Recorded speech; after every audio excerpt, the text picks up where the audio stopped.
The vision का Seth पर betrayal करना यह सिर्फ एक बिट्रेल नहीं था, यह एक क्रिएटिव कोलैप्स था। प्रेजेंट डे डब्ल्यूडब्ल्यू में सेथ रॉलिंस को इम्पोर्टेड बनाने वाली हर चीज का सिंबॉलिक टॉर्चिंग है। हमने पहले बिट्रेल देखे हैं कई सारे, लेकिन यह एक अलग तरह का झटका है।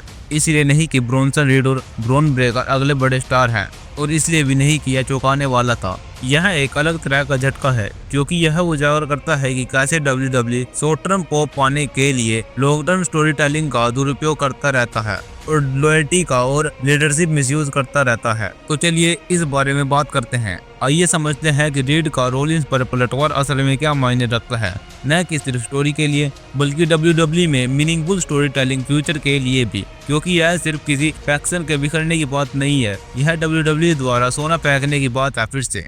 तो वीडियो को शुरू करने से पहले चैनल को सब्सक्राइब कर दो और वीडियो को लाइक कर दो और अपने दोस्तों के साथ शेयर कर देना। इस वीडियो को लाइक है मैं 1K लाइक, तो जल्दी से जल्दी सभी लोग लाइक करो। ब्रोंसन रीड का सेथ रॉलिंस के साथ बिट्रेल करना सिर्फ कहानी में भटकाव नहीं है, यह एक स्टेटमेंट है जानबूझकर या अनजाने में उन वैल्यू के खिलाफ होना जिन्हें सेथ रॉलिंस ने एक साल में बनाई है। यह सिर्फ एक मारपीट नहीं थी, यह उनके चेहरे पर एक क्रिएटिव तमाचा था। सेथ रॉलिंस एक साल से ज्यादा समय तक सिर्फ एक फैक्शन की लीडरशिप नहीं कर रहे थे, वह अपनी लेगेसी की रीबिल्डिंग भी कर रहे थे। विजन डोमिनेंस के बारे में नहीं था, यह यूनिटी, ग्रोथ और रिडम्पशन के बारे में था। सालों तक चालाकी से काम करने के बाद सेथ रॉलिंस आखिरकार नया चैप्टर शुरू कर रहे थे। वह दूसरों को ऊपर उठा रहे थे, सुर्खियां बटोर रहे थे, ओवरलुक्ड रेसलर को रेलिवेंट बना रहे थे, और रीड उनमें से एक थे। ब्रोंसन रीड सिर्फ एक बॉडीगार्ड या बैकग्राउंड मसल नहीं थे, सेथ रॉलिंस के अंडर उन्हें एक पर्पस, पहचान, टीवी पर टाइम और आखिरकार फैंस से जुड़ाव मिला।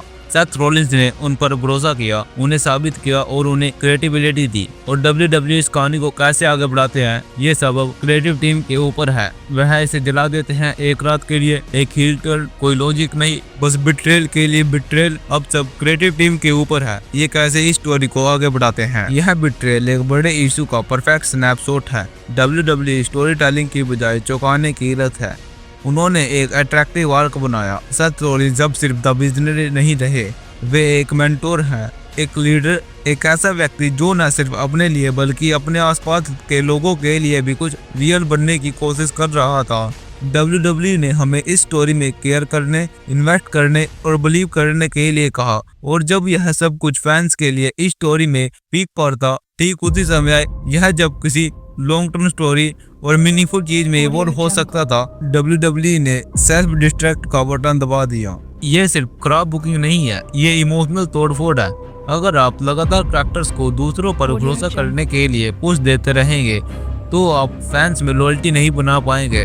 हर बार जब सेथ रॉलिंस किसी असली चीज के करीब पहुंचते हैं तो डब्ल्यूडब्ल्यू उन्हें रीसेट कर देते हैं, उन्हें रिसाइकल करता है और कुछ नया शुरू करने के लिए उनकी बनाई हुई चीजों को तोड़ देता है। और यही समस्या है, डब्ल्यूडब्ल्यू अब कहानी को आगे बढ़ाना नहीं जानता, ये सिर्फ अब उसे तोड़ना जानते हैं। सेथ रॉलिंस डब्ल्यूडब्ल्यू के सबसे ताकतवर रेसलर्स में से एक है। उन्होंने injury, creative droughts, backstage chaos के बीच भी हर बार अपनी छाप छोड़ी है। उन्होंने रिंग में कमाल दिखाया है, माइक पर धमाल मचाया है और सबसे वीक स्टोरी को भी इम्पोर्टेंट बना दिया है। उन्होंने स्टार बनाए हैं, उन्होंने मिड कार्डर्स को ऊपर उठाया है, उन्होंने ऐसे शोज में कमाल दिखाया है जब कोई और नहीं कर पाया, और बार बार डब्ल्यूडब्ल्यू उन्हें बलि का बकरा बनाकर उनकी मेहनत का बदला चुकाता है। ब्रोंसन रीड का यह कदम सिर्फ उनके करैक्टर के साथ बिट्रेल नहीं था, डब्ल्यूडब्ल्यू एक बार फिर कह रहा था, हमें नहीं पता कि इस आदमी के साथ क्या करना है, तो चलो इसे नाटक के लिए कष्ट देते हैं। यह थका देने वाला है। जब भी सेथ रॉलिंस को मोमेंटम मिलता है वह छीन लिया जाता है और किसी और को दे दिया जाता है। पहले रोमन, फिर कोडी, फिर पंक, अब रीड। और इन सब में क्या समानता है, ये सब सेथ रॉलिंस की अनसेल्फनेस के बेनिफिट उठाते हैं, लेकिन इवेंचुअली फैंस की अच्छी स्टोरी टेलिंग करना बंद कर देते हैं और इसे असल में क्रिएटिव शोषण के रूप में देखने लगते हैं। सच कहे तो अगर आप इस तरह का बिट्रेल करने ही वाले हैं तो कम से कम उसका कोई मीनिंग तो निकालिए, टेंशन बढ़ने दीजिए, जेलेसी को शांत होने दीजिए, ब्रोंसन रीड को इनर कॉन्फ्लिक्ट के साइन दिखाने दीजिए। लेकिन डब्ल्यूडब्ल्यू ने ये सब छोड़ दिया, कोई प्लेयर नहीं है, कोई बारीकियां नहीं है, बस एक रैंडम हमला, कुछ उलझन भरी निगाहें और सोशल मीडिया पोस्ट। ये कहानी नहीं है, ये आलस है। अगर इसे हफ्तों में बनाया गया होता, शायद रीड को ओवरशैडो आका गया होता, अंडर वैल्यूड आका गया होता तो ये कामयाब हो सकता था।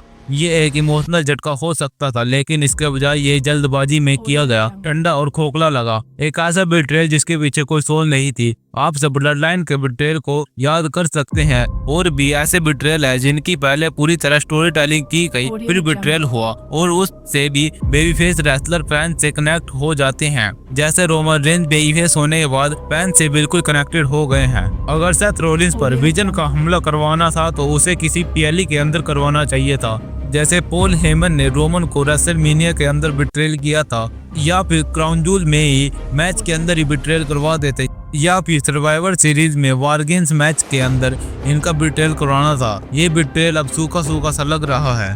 तो अब क्या सेथ रॉलिंस वही करेंगे जो हमेशा करते हैं, स्टोरी सेल करना, उसे इम्पोर्टेंट बनाना, ब्रांड के लिए खून पसीना एक करना। लेकिन वो ऐसा कितनी बार कर पाएंगे? इससे पहले कि फैंस उनकी परवाह करना बंद कर दे, इससे पहले कि ऑडियंस WWE द्वारा बनाई जा रही किसी चीज़ में इन्वेस्ट करना बंद कर दे, इससे अच्छा है कि स्टोरी को अच्छा बनाया जाए, क्योंकि इससे बहुत नुकसान हो सकता है। क्योंकि असली नुकसान यही है, जब आप वफादारी को बिट्रेल की तैयारी की तरह समझते हैं, जब हर अलायंस टेम्परेरी लगता है तो फैंस महसूस करना बंद कर देते हैं, वे इसमें अटैच होना बंद कर देते हैं। जब यह पीठ में अगले छुरा घोंपने की उल्टी गिनती हो तो फिर क्यों जुड़े? दूसरी ओर ब्रॉन्सन रीड के पास अब बहुत कम समय बचा है। वह सेथ रॉलिंस नहीं है, वह कोडी नहीं है। उनके पास ऑडियंस की दी सर्वाइवर का वह गहरा भंडारा नहीं है। WWE ने उन्हें एक मोमेंट दिया, लेकिन सेथ रॉलिंस के बिना उनका एंकर करने के लिए क्या बचा है? क्या वह किसी फ्यूड को आगे बढ़ा सकते हैं? क्या वह फैंस को अपनी सीटों पर बिठा सकते हैं? क्या वह किसी स्टोरी को लीड कर सकते हैं? सच तो यह है कि ज्यादातर फैन इसलिए नाराज नहीं है कि वे रीड से नफरत करते हैं, वे इसलिए नाराज हैं क्योंकि यह दोनों रेसलर्स के लिए अभी और भी बहुत कुछ हो सकता था। यह बिट्रेल सिर्फ करैक्टर बदलने की बात नहीं थी, यह WWE के स्टोरी टेलिंग आर्मर में दरारों की बात थी। इसने long term vision, meaningful arc और फैंस के साथ किए गए इमोशनल कॉन्ट्रैक्ट्स के प्रति उनकी अनिच्छा को उजागर किया है। उनके पास गोल्ड था, एक ऐसा पैटर्न जो आपसी सम्मान पर टिका था, एक ऐसे लीडर के इर्द गिर्द जो आखिरकार मैच्योर्ड हो चुका था, ऐसे साथी जो उसके साथ आगे बढ़ सकते थे। इसके बजाय उन्होंने उसे 5 सेकंड के पोप के लिए जला दिया। और सबसे दुखद बात है कि सेथ रॉलिंस वापसी करेंगे, वह हमेशा करते हैं, वह इसे कामयाब बनाएंगे क्योंकि वो ऐसा ही है। लेकिन फैंस इस कड़वाहट को अपने साथ लेकर चलेंगे कि क्योंकि हमने विश्वास किया था, हम चाहते थे कि यह अलग हो, हम चाहते थे कि यह स्टोरी हो जो WWE ने आखिरकार सही साबित की। लेकिन एक बार फिर उन्होंने सच्चाई की बजाय सदमे को चुना, और इस प्रक्रिया में उन्होंने सिर्फ सेथ रॉलिंस को ही नहीं बल्कि हम सबको भी धोखा दिया है। तो गाइस, आप सबको क्या लगता है, WWE ने इस फैसले को लेकर सही किया है? कमेंट में बताना, और भी ऐसी वीडियो को देखने के लिए चैनल को सब्सक्राइब कर दो और वीडियो को लाइक कर दो। Thanks for watching, love you, take care, bye bye.